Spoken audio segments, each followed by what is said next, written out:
Hi, I'm Daniel. And I'm Blinky Bill. And we are just a band. Half of just a band. The song idea for Hahe came from Musyoka, who is a good friend of ours.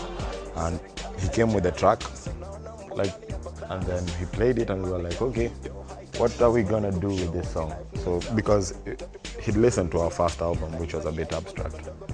And then, so for this, it was more like make something that's a bit more pop, more relatable, a song that's street, like it has that vibe for the street. Like when girls listen to it, it's like you feel like you have muscles. So that's that's the vibe I got from the track, and so it took a while to write to it, but that's basically how that song came out. In the band, we have this loose thing where everybody just does anything that they want to. So sometimes,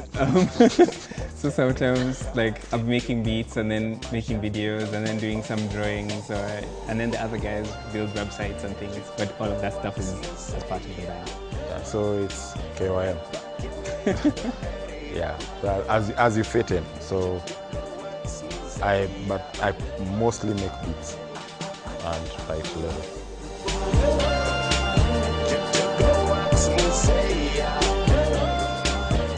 The video was actually shot by the two members of the band who are not here, but they're represented, Beefy and Jim. The script idea, like I remember watching a documentary back then, like before we even shot the video, and we wanted to do something like there's a ship from outer space or something funny like that. Yeah. But then when we continued listening to the song, we needed something that resonates with the vibe of the song. Some of the we had before would not really work for it. So the original idea was to just have someone who beats people up without explaining themselves. Like he just checks into a room, slaps people and walks away. But then on the day of the shoot, when we were shooting it, like there's a lot more ideas that came up. The shoot was actually just a day. Editing it took much longer, but the shoot itself was a day where we only had like juice and crisps to run on. But we had, it ended up, in the house it kind of felt like a party because we were actually shooting it in our, in the house that we used to live in. Yeah, so in that kind of, in the compound, so in and around the other people's flats and the corridors and those kinds of things, behind the houses and stuff like that. So it's like the house itself was the place where people are going to relax. Relax. The house itself was the place where people were going to relax. So there it felt like a party because everybody was in costume, people having their makeup done. It was just like hanging out and having fun, and then the guys outside were busy running around in the sun shooting and all this kind of stuff. So, but it was all done in a day. Actually, the term Makmende, I remember I was coming back home and there were some kids playing and they were like, "Unajiona Makmende?" So I was very amused because for that, I didn't know that generation of kids were still using that term. So then we started using it in the house for a long time. Then when in terms of casting for getting names and ridiculous names for the actors, that was because we'd used it in the house for so long. It was like an automatic choice. Like we shall call this guy Makmende, and that's how it was. There's actually a YouTube video with the mishaps where someone was punched. I think it was First Body in the video was punched. No, Makmende was punched Chaukwela. So it was like, bah.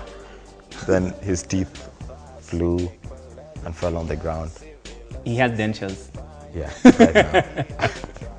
Accolades in terms of, I don't know if it has really the appreciation of the fans is all the accolade you could ask for. Yeah, but the accolades, YouTube views, it's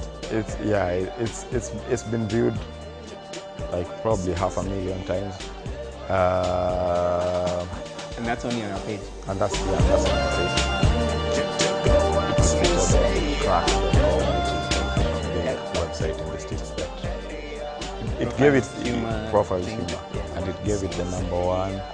Oh yeah, the #1 kind of slot as memes that have originated outside of America. Yeah. And that's like it was competing against, if we can use that term, like against videos from all over the world.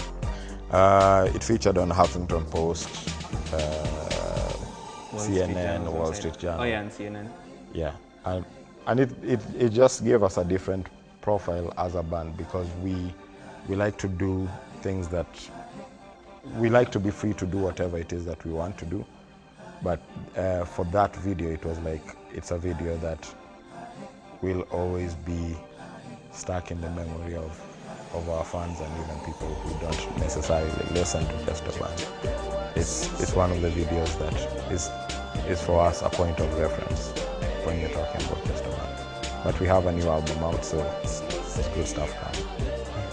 So different people pick out different specific segments of the video as their favorite part.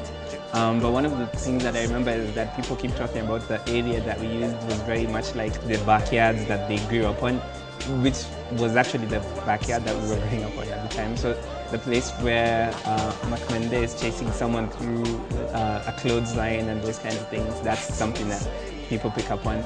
And then I think also probably the shot where Makmende kind of comes up and stands on the road, and then the 504 drives off. Partly because it's a 504 and people don't see those kinds of cars very much nowadays. It was actually one of the current band members' the car that he was using at the time. And you're like, why didn't the car just run? Yeah, exactly. Over? That's why does he have to stop to the side of the road for them to be beaten? Yeah, exactly. That's another reason why people pick up the shots. And then I think like the shots with the Patricia. Obviously.